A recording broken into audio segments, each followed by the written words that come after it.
जय स्वामीनारायण।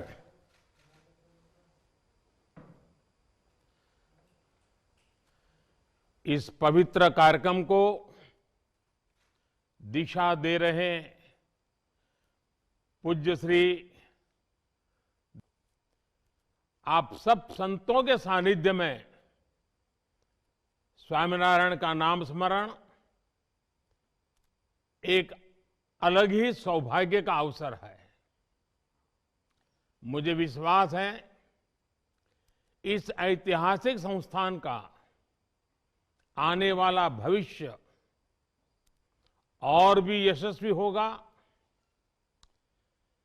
इसके योगदान और भी अप्रतिम होंगे। साथियों, श्री स्वामीनारायण गुरुकुल राजकोट की यात्रा के 75 वर्ष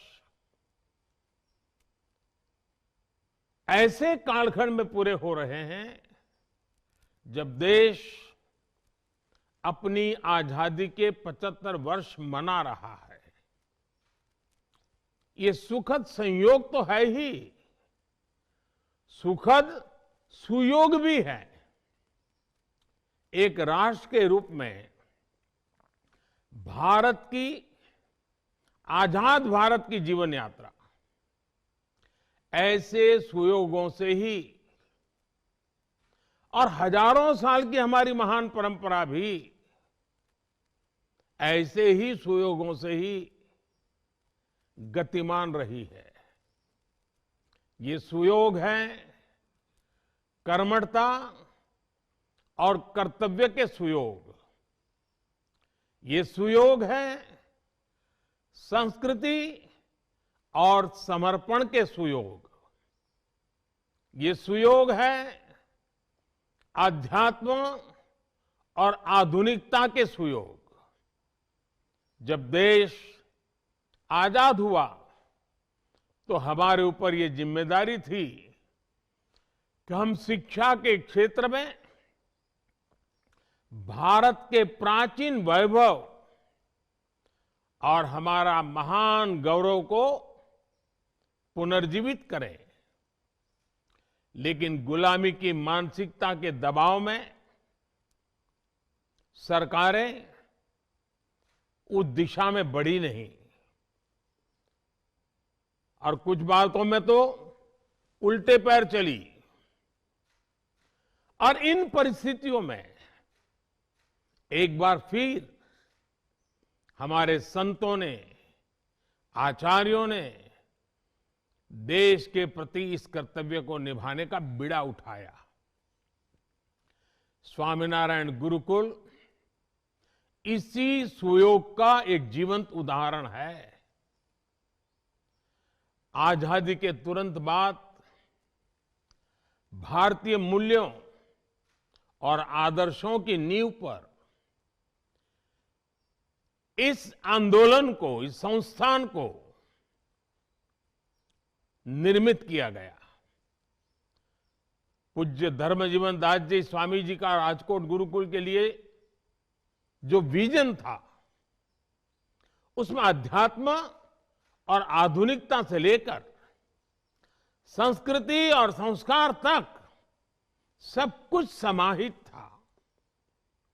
आज वो विचार बूझ, वो विचार बीज एक विशाल वटवृक्ष के रूप में हमारे सामने है। मैं गुजरात में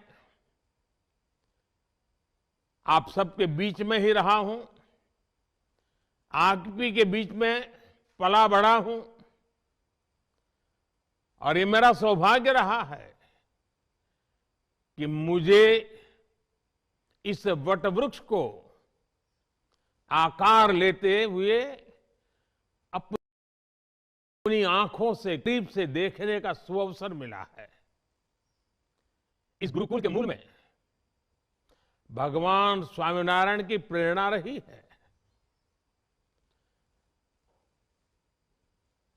प्रवर्तनीया सद्विद्या भुवि यत् सुकृतम महत्, अर्थात सत विद्या का प्रसार संसार का सबसे पवित्र, सबसे महत्वपूर्ण कार्य है।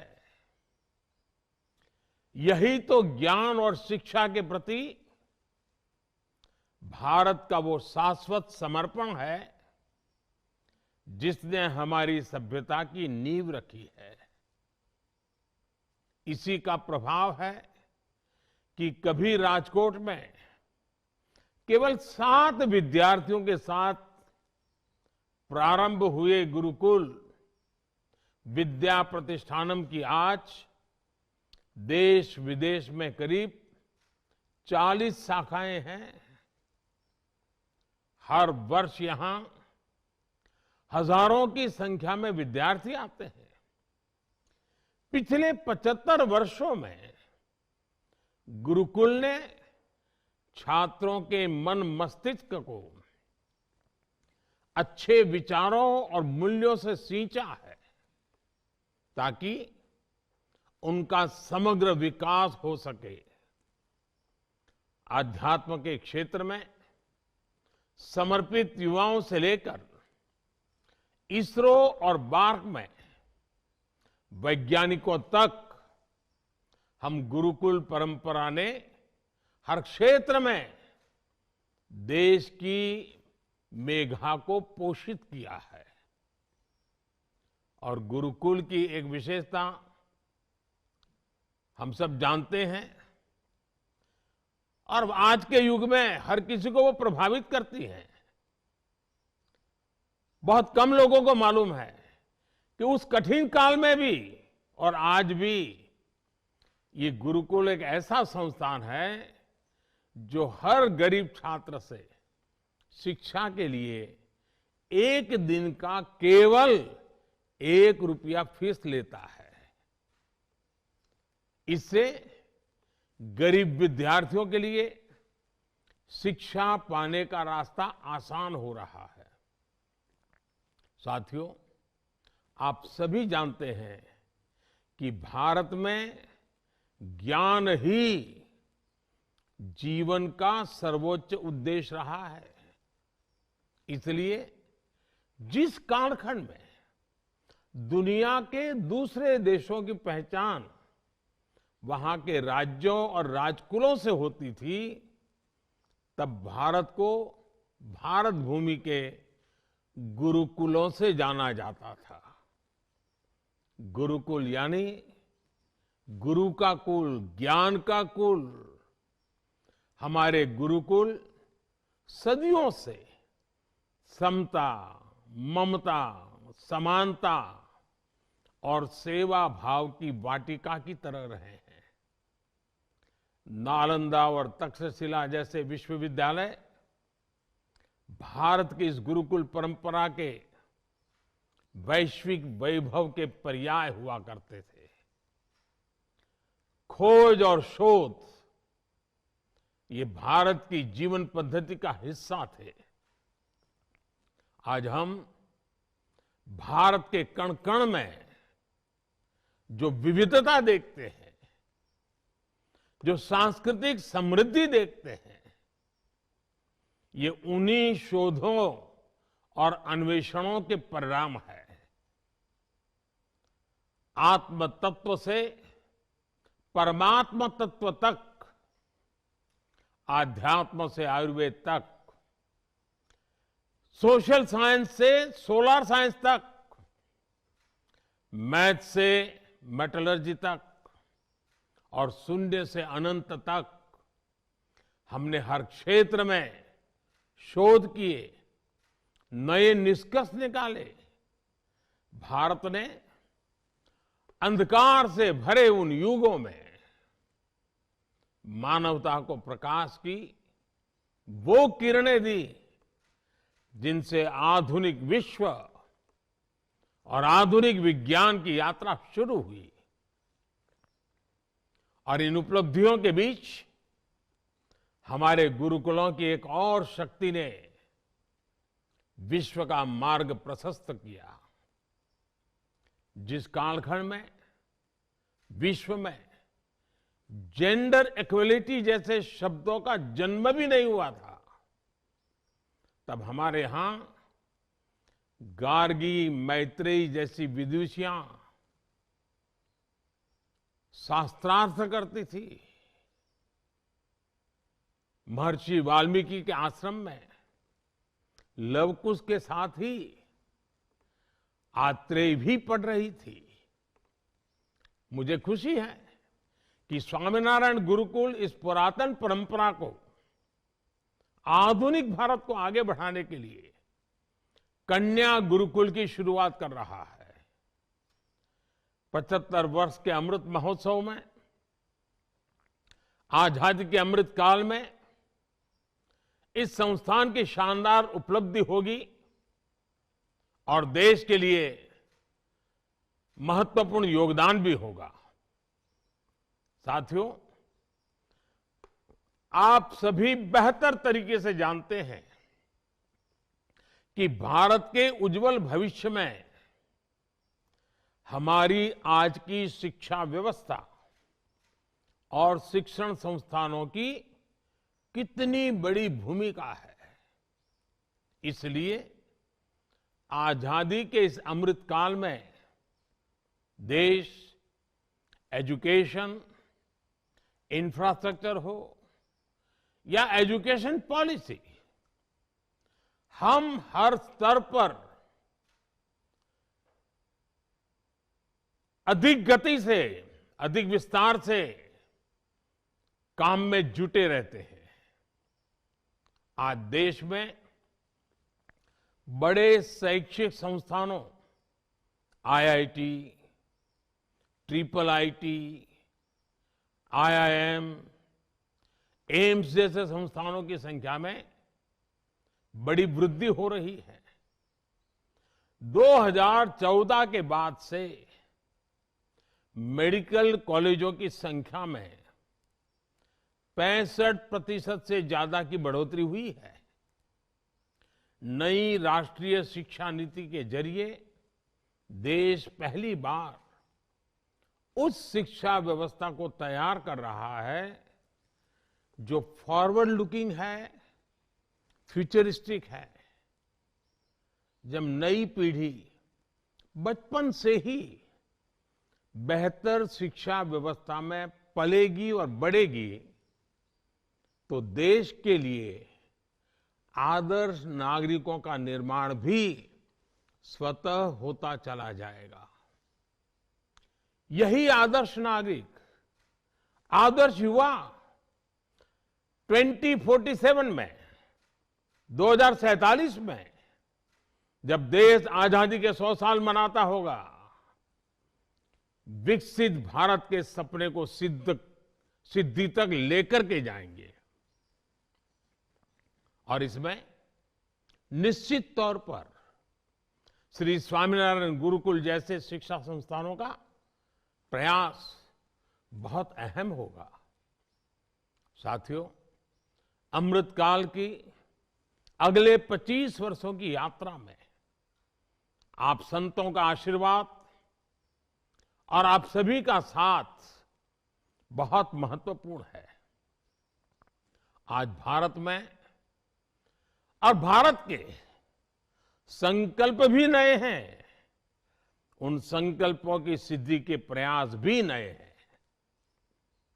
आज देश डिजिटल इंडिया, आत्मनिर्भर भारत, वोकल फॉर लोकल, हर जिले में 75 अमृत सरोवरों का निर्माण, एक भारत श्रेष्ठ भारत के विजन को लेकर आगे बढ़ रहा है। सामाजिक बदलाव और समाज सुधार के इन कार्यों में भी सबका प्रयास करोड़ों लोगों के जीवन को प्रभावित करेगा। मुझे विश्वास है स्वामीनारायण गुरुकुल, विद्या प्रतिष्ठानम जैसे संस्थान इस संकल्प यात्रा को इसी तरह ऊर्जा देते रहेंगे। और जब मैं आज आप सब संतों के बीच में आया हूं 75 साल की एक बहुत बड़ी यात्रा, जिसे आपने सफलतापूर्वक आगे बढ़ाया है। अब इसका विस्तार देश के युवाओं के लाभ में भी होना चाहिए। क्या मैं स्वामीनारायण गुरुकुलों से आज एक प्रार्थना कर सकता हूं? हमारा जो नॉर्थ ईस्ट है, आप तय करें कि हर वर्ष कम से कम 100 युवक 15 दिन के लिए नॉर्थ ईस्ट जाएंगे। नागालैंड है, मिजोरम है, अरुणाचल प्रदेश है, त्रिपुरा है, सिक्किम है। 15 दिन वहां जाना, वहां युवकों से मिलना, उनसे परिचय बढ़ाना, वहां की चीजों को जानना, आकर के उसके ऊपर लिखना। हर वर्ष कम से कम 150 युवक 15 दिन के लिए वहां जाएं। आप देखिए, 75 साल पहले हमारे संतों ने कितनी कठिनाइयों में इस यात्रा को आरंभ किया होगा। आपको वहां जाकर के लिखेगा कि कितने होनहार युवक हमारे नॉर्थ ईस्ट में है। अगर उनके साथ हमारा नाता जुड़ जाता है तो देश के लिए वो एक नई ताकत जुड़ जाएगी। आप कोशिश कीजिए। उसी प्रकार से क्या हमारे संत समुदाय में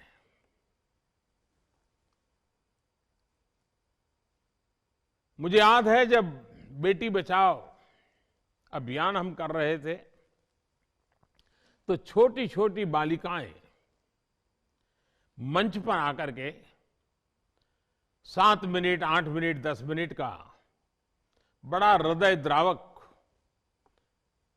और बड़े अभिनय के साथ भाषण करती थी। सारे ऑडियंस को रुला देती थी और वो कहती थी, मां के गर्भ में से वो बोलती थी कि मां मुझे मत मारो। भ्रूण हत्या के खिलाफ आंदोलन का बहुत बड़ा नेतृत्व हमारी बेटियों ने गुजरात में किया था। क्या हमारे गुरुकुल के विद्यार्थी धरती माता के रूप में लोगों को संबोधित करें कि मैं तुम्हारी मां हूं, मैं तुम्हारे लिए अन्न, फल, फूल सब पैदा करती हूं, मुझे मत मारो। ये फर्टिलाइजर, ये केमिकल, ये दवाइयां, मुझे उसे मुक्ति दो। और प्राकृतिक खेती की तरफ प्रेरित करने के लिए किसानों के बीच में मेरे गुरुकुल के विद्यार्थी इस प्रकार से स्ट्रीट प्ले करे, शेरी नाटक करे। बहुत बड़ा अभियान गुरुकुल हमारे चला सकते हैं। और मुझे खुशी है कि गुजरात के हमारे गवर्नर श्रीमान आचार्य देवव्रत जी के नेतृत्व में प्राकृतिक खेती का बहुत बड़ा अभियान चला है। आप भी जैसे मनुष्य को व्यसन से मुक्ति का अभियान चला रहे हैं, वैसे ही धरती माता को इस प्रकार के जहर से मुक्ति का प्रण लेने के लिए किसानों को प्रेरित करने का काम कर सकते हैं। क्योंकि गुरुकुलों में जो लोग आते हैं वो मूल गांव से, किसानी परिवार से आते हैं। उनके माध्यम से बात बड़ी सरलता से पहुंच सकती है। तो आजादी के इस अमृत काल में हमारे गुरुकुल, हमारे संस्कारित शिक्षित युवक उज्जवल भविष्य के लिए, पर्यावरण की रक्षा के लिए, एक भारत श्रेष्ठ भारत के सपने को साकार करने के लिए अनेक नए विचारों, आदर्शों, संकल्पों को लेकर के चल सकते हैं। और मुझे विश्वास है, स्वामीनारायण परंपरा की मेरे लिए बड़ा सौभाग्य रहा है कि स्वामीनारायण परंपरा में जब भी मैं आपसे मिला हूं, जो भी मांगा है आप सबने पूरा किया है। आज जब मैं इन चीजों को मांग रहा हूं मुझे विश्वास है आप भी इसको पूरा करेंगे और गुजरात का नाम तो रोशन होगा ही होगा, भावी पीढ़ी का जीवन आसान होगा। फिर एक बार आप सबका बहुत बहुत धन्यवाद। जय स्वामीनारायण।